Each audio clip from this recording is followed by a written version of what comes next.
Assalamualaikum warahmatullahi wabarakatuh. Alhamdulillahirabbil alamin. Allazi nahmaduhu wa nasta'in ala umurid dunya waddin. Salatu wassalamu ala asrofil anbiya'i wal mursalin wa ala alihi wa ashabihi rasulillahi ajmain. Para pendengar YouTube yang dimuliakan oleh Allah Subhanahu wa taala. Pada kesempatan kali ini kami ingin menyampaikan atau mengungkap sebuah kisah, yang mana kisah ini tentang sejarah Tugu Perang Pantai yang ada di perbatasan Nagari Sarik dan Sungai Pua, di Kecamatan Sungai Pua. Karena perang pantai tersebut banyak yang tidak mengetahui apa kejadian yang sebenarnya di perang pantai dan apa yang melatar belakangi perang pantai itu terjadi. Dan itu yang kami coba untuk mengungkap. Dan ternyata pada tahun 2009 kami menemukan sebuah buku di kantor Wali Nagari Sarik, yang mana buku itu adalah sebuah karya tulis dari salah seorang anak SMA bernama Yusra, jurusan ilmu pengetahuan bahasa, itu sekolah menengah tingkat atas SMA 1 Bukit Tinggi. Yaitu karya tulisnya itu di tahun 1982. Dan dari penuturan dari Ibu Yusra ini bahwa beliau adalah salah seorang anak dari pejuang di perang pantai, dan jadi sangat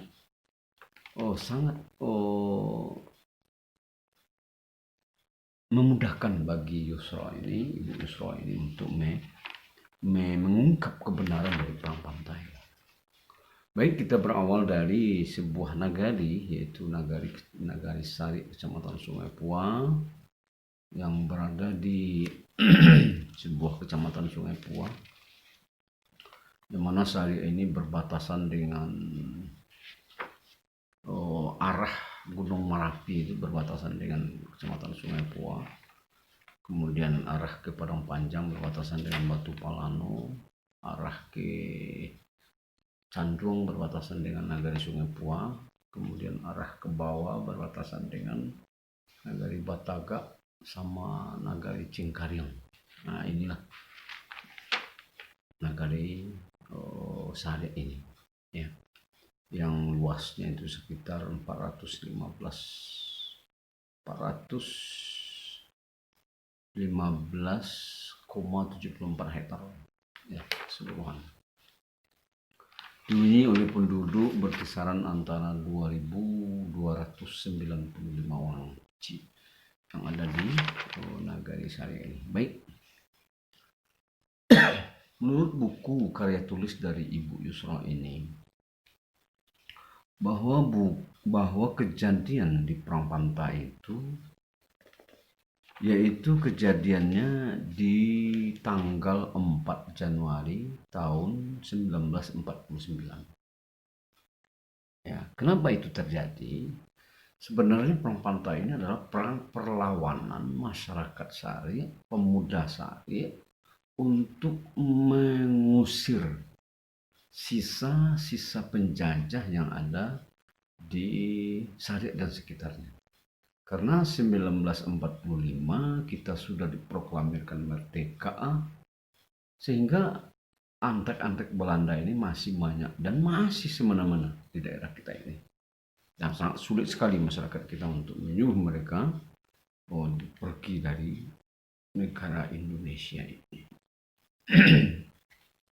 Sebenarnya masyarakat Syariah sudah melakukan perlawanan secara bergerilya ya di daerah-daerah sekitar Sungai Syariah atau sekitar Gunung Merapi, bahkan sampai mereka ini ke Nagari Baso, Padang Lua, Air Hangi. Namun perlawanan yang dilakukan ini hanya sifatnya adalah mengusik ketenangan mereka dan bagaimana mereka supaya tidak bisa bertahan di daerah atau negara Indonesia ini, khususnya di daerah Agam bagian timur ini. Nah, itulah yang dilakukan oleh pejuang atau pemuda-pemuda Nagari Syariah. Dan yang paling tidak terdengar oleh kita bahwa di Syariah ini ada dua kelompok ya. Gerilya ini ada dua kelompok gerilya yang menamakan diri mereka adalah Beruang Hitam dan Tengkorak Merapi. Beruang Hitam dan Tengkorak Merapi. Yang mana Beruang Hitam dan Tengkorak Merapi ini dicetus oleh pemuda Syariah yang dipimpin oleh Ahmad Lembang dan Haji Muhammad Nur.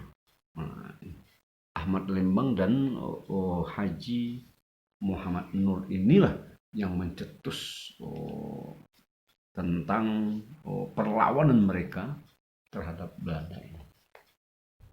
Kejadian yang sebenarnya sebelum adanya perlawanan atau pencegatan terhadap serdadu Belanda yang selalu konvoy dan selalu controlling di daerah-daerah kita ini adalah kejadian ketika itu ada seorang pemuda bukan Nagari Syariah tapi Nagari Sungai Pua. Beliau seorang pemuda ini pulang dari air atau mandi, kemudian membawa sebuah kaleng. Biasa kaleng itu untuk isi sabun dan alat mandinya. Nah, ketika itu Belanda lalu mengecek dan Belanda melihat ketika Belanda kepengen memanggilnya, bahkan pemuda ini lari. Nah, disangka oleh Belanda bahwa anak muda yang bawa kaleng tadi, kaleng itu berisikan granat peninggalan Jepang. Maka ketika itu pemuda ini langsung ditembak oleh Belanda ini, akhirnya mati. Sementara Nagari Sungai Pua tidak mengadakan perlawanan dengan itu karena keterbatasan ketika itu. Akhirnya muncullah kisah ini sampai kepada pemuda Nagari Syariah, membangkitkan semangat mereka, membangkitkan libido perjuangan mereka. Akhirnya mereka mengadakan rapat, tepatnya yaitu di Jorong Daruk, itu sebelah atas dari daerah pantai ini yang ada di Jorong Daruk. Nah, dipelopori oleh Ahmad Lembang dan Haji Muhammad Nur ini untuk penyerangan di pantai. Nah, mereka membuat siasat. Kemudian setelah siasat ada, kemudian dikumpulkan orang-orang yang ada, kemudian bersepakat untuk menyerang, mencegat. Akhirnya disebarlah kurir kapan Belanda akan lewat. Nah, disitulah kode-kode tertentu mereka gunakan untuk memberitahukan bahwa Belanda sudah mulai melewati pantai ini. Di dekat Tugu sekarang ini adalah sebuah gundukan tanah yang dikenal istilah orang Syariah itu dengan Mongge. Mongge itu adalah gundukan tanah di mana disitulah sebenarnya masyarakat Syariah atau pemuda Syariah yang terdiri dari Beruang Hitam dan Tengkorak Merapi ini dengan senjata seadanya dan membawa granat peninggalan Jepang ketika itu masih ada. Dan di atas bukit, di Bukit Batu Manangih namanya itu, bukit itu mereka juga ada di sana. Jadi dua belah bukit itu dikuasai oleh pemuda-pemuda Syariah.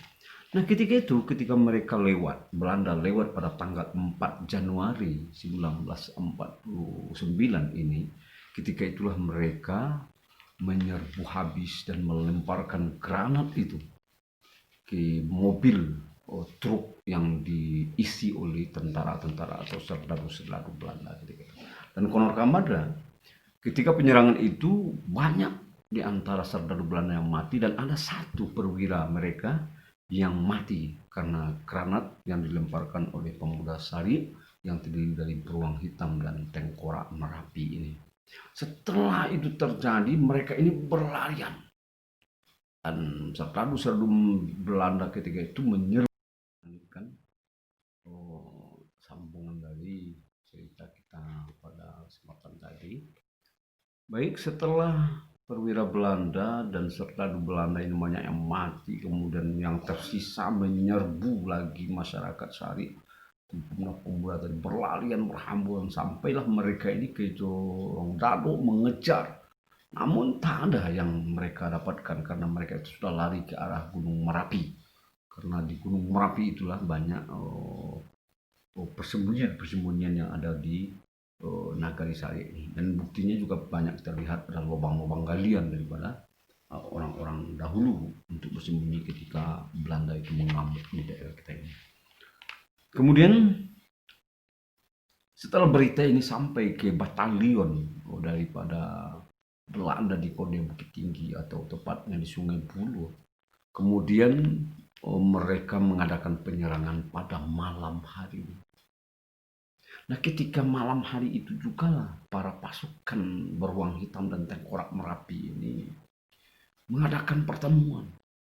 Belanda sampai ke daerah Dado, sampai di Dado itu mereka bahkan membakar, membumi hanguskan sebuah tempat yang diperkirakan oleh Belanda bahwa tempat itu adalah tempat pertemuan daripada pejuang-pejuang atau gerilya daripada masyarakat Sari. Karena mereka menemukan di sana adalah ada beberapa buah bambu runcing untuk senjata bagi pemuda Sari untuk melawan Belanda itu. Langsung mereka bakar ketika itu. Ya, langsung mereka bakar tempat itu, ya, sehingga besok malamnya mereka ini langsung membawa serdadu atau tentara yang sangat luar biasa banyaknya, ya, sangat biasa banyaknya datang ke Nagari Sari dengan tujuan menangkap para pemuda yang ada di Nagari Sari. Ya, nah ini yang terjadi ketika itu. Kemudian setelah mereka membakar rumah yang ada di Dado tadi, kemudian mereka membawa korban, ya. Ketika itu mereka langsung mencari di mana lagi ada para pemuda yang berkumpul ketika itu. Mereka cari pemuda-pemuda yang ada di Nagari Sari ketika itu. Dan hasil ketika itu di Jorong Dado itu mereka tidak mendapatkan apa-apa ketika itu. Ya, mereka tidak mendapatkan apa-apa. Kemudian langsung mereka turun ke daerah Pasakubang atau Jorong Pasakubang. Di Pasakubang inilah mereka mendapatkan ada 5 pemuda yang baru saja pulang dari pertemuan ketika itu untuk merencanakan bagaimana bisa menyerang lagi Belanda ini. Di antara 5 orang itu nama-namanya yang kita dapatkan dalam buku karya tulis ini adalah Leinin, kemudian Asnan Kati, Kartuk Bari, kemudian Lise, kemudian Anwar. Nah, mereka ini diikat, kemudian dibawa. Kemudian mereka lanjut lagi, sampai lagi ke Jorong Dado malam itu. Ya, sampai di Jorong Dado ini mereka juga mendapatkan 2 orang pemuda dan langsung disergap, diikat. Mereka itu adalah Baus sama Zubir Dahlan. Mereka dibawa, dikumpulkan bersama dengan 5 lainnya yang ada yang sudah mereka tangkap ketika itu. Kemudian mereka lanjut lagi mereka ke jorong-jorong yang ada di Nagari Sari ketika itu. Kemudian mereka berhasil juga menangkap beberapa orang pemuda, yaitu sebanyak 8 orang pemuda, diantaranya Alius Napi, Hitam, kemudian Majid, Pak Mu'ir Abbas, Sukarni Daimun, Keranan Datuk Mudonan Basa, Sopian Sultan Pengulu, sama Wismar. Jadi genap 5, 2, 7 ditambah dengan 8. Jadi genap 15 orang pemuda Nagari Sari dibawa dan ditangkap oleh Belanda ini, ya. Kemudian mereka ini dibawa, diinterview di Sungai Buloh langsung ke Bukit Tinggi. Dari Bukit Tinggi mereka ini dibawalah ke daerah Baso, karena ada di Baso itu Koto Hilalang namanya. Koto Hilalang itu merupakan penjara neraka Belanda gitu. Karena di sana itu mereka akan disiksa sampai mengaku di mana sarang daripada pemberontak-pemberontak, kata Belanda ketika itu. Nah, kemudian dari 15 orang yang ditawan oleh Belanda, yang lain dapat menyelamatkan diri, termasuk Muhammad Haji M. Nur dan Ahmadiyar Lembang ini. Pada malam itu juga ke-15 pemuda itu digiring oleh ke Sungai Buluh sampai ke Bukit Tinggi, sampai di daerah Baso. Kemudian berbagai macam caranya Belanda ini untuk membunuh mereka, karena mereka tidak mau mengaku di mana sarang pada para pemberontak ini. Akhirnya ada yang disuruh naik ke sebuah pohon kemudian ditembak, kemudian ada yang juga disuruh megang senjata kemudian diledakkan, dan ada juga yang ditusuk dengan bayonet yang ada ketika itu supaya mereka ini mengaku dan mengaku. Dan pada akhirnya dengan di mana kita bisa mendapatkan mereka ini dibawa ke sana. Pada akhirnya dalam kisah, dalam karya tulis ini dikatakan bahwa ada 2 yang selamat ketika itu. Mereka setelah ditusuk dengan bayonet itu kemudian dibuang ke sawah yang ada di Koto Hilalang. Akhirnya ada 2 orang yang mencari akal dan mereka itu selamat ketika itu. Mereka selamat dan diselamatkan oleh masyarakat yang ada di Koto Hilalang itu. Akhirnya mereka sembuh kemudian pulang ke Nagari Saria. Itulah yang menceritakan bagaimana kronologis dari pejuang-pejuang atau pemuda-pemuda Saria yang terkabung di dalam beruang hitam mata tengkorak Merapi yang ditangkap oleh Belanda ketika itu.